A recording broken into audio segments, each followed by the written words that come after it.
소통 오류가 있었다. 득점을 취소시킨 최악의 판정. 점점 더 커지는 토트넘 리버풀 오심 논란. 리버풀과 토트넘 호스퍼의 경기에서 역대급 오심이 발생했다. 규정으로 볼 때 리버풀이 재경기를 요청할 수 있는 것으로 보인다. 리버풀은 1일 오전 1시 30분, 한국 시간, 영국 런던에 위치한 토트넘 호스퍼 스타디움에서 열린 2023에서 24시즌 프리미어리그 7라운드에서 토트넘에 1에서 2로 패했다. 이로써 리버풀은 7경기 5승 1무 1패로 리그 4위, 승점 16에 위치했다. 리버풀 입장에서 상당히 아쉬운 경기였다. 리버풀은 전반 26분 만에 커티스 존스가 퇴장을 당하며 수적 열세에 놓였다. 10분 뒤 손흥민에게 선제골을 허용했다. 다행히 전반 막판 코디 각포의 동점골이 나오면서 전반전은 1에서 1로 마무리했다. 하지만 후반전에도 위기가 이어졌다. 후반 24분 디오고 조타까지 퇴장을 당하면서 9명이 싸우게 됐다. 그럼에도 불구하고 토트넘의 맹공을 막아내면서 오랜 기간 1에서 1 스코어를 유지했다. 그러나 경기 종료 직전 조엘 마팁의 자책골로 패하고 말았다. 경기는 이대로 마무리됐지만 논란은 끊이지 않았다. 전반 34분 문제의 장면이 발생했다. 모하메드 살라의 패스를 받은 루이스 디아스가 득점에 성공했다. 손흥민의 선제골이 나오기 직전이었다. 하지만 오프사이드 반칙이 선언되고 말았다. 당시 위르겐 클롭 감독은 디아스의 골은 오프사이드가 아니었다. 심판진은 오프사이드 라인을 잘못 그렸다. 패스가 나가는 시점을 제대로 체크하지 않았다. 며 분통을 터뜨렸다. 그리고 잉글랜드 프로경기 심판기구는 공식 성명을 통해 디아스의 골은 심판의 판정으로 인해 득점으로 인정되지 않았다.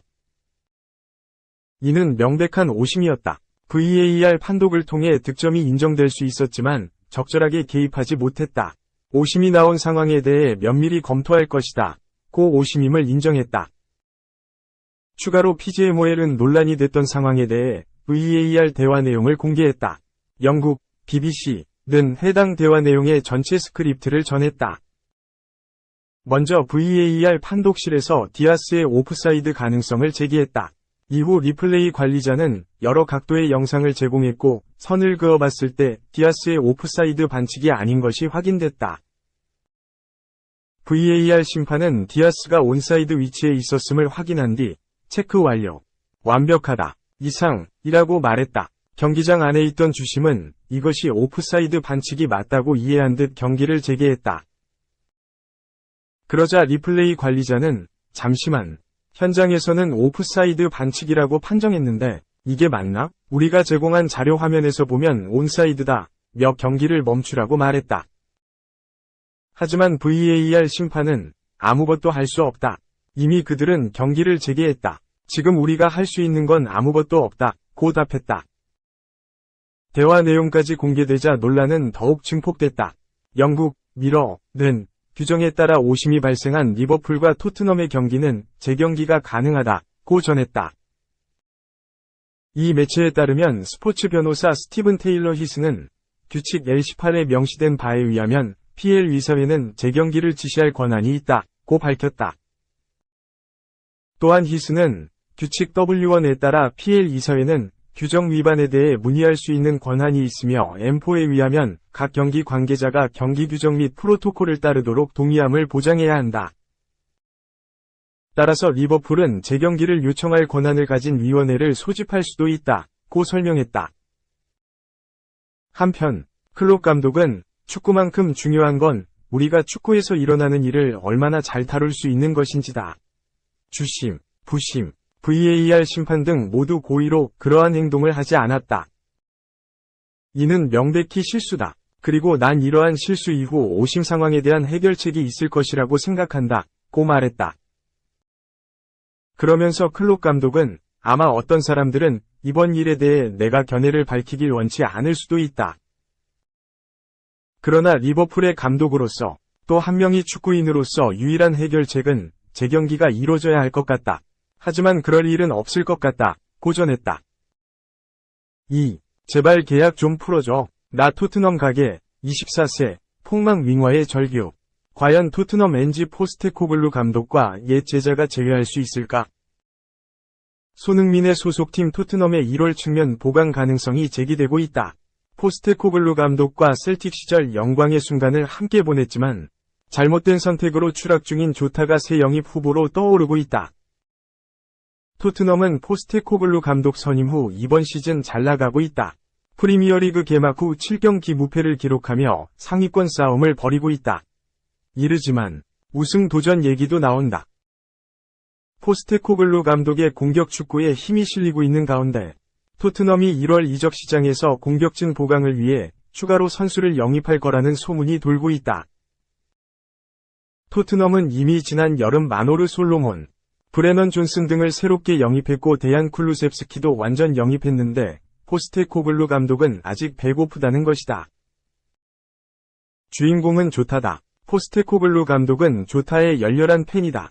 지난 두 시즌 셀틱에서 합을 맞추며 많은 우승컵을 들어올렸다. 지난 시즌 트래블의 주역이기도 했다. 조타는 셀틱에서의 활약을 인정받아 사우디아라비아 알이티하드로 떠났다. 24세 어린 나이임에도 오일머니위 유혹을 이기지 못했다. 그런데 이게 웬일? 이적은 악몽의 시작이었다. 당연히 주전으로 뛸 줄 알았던 조타인데 알이티하드에서 자리가 없었다. 이적 후 완전히 전력의 신세다. 이미 1군 선수단에서 제외됐다는 얘기도 들린다. 이적한 지 반년도 되지 않은 선수에게 일어난 재앙이다.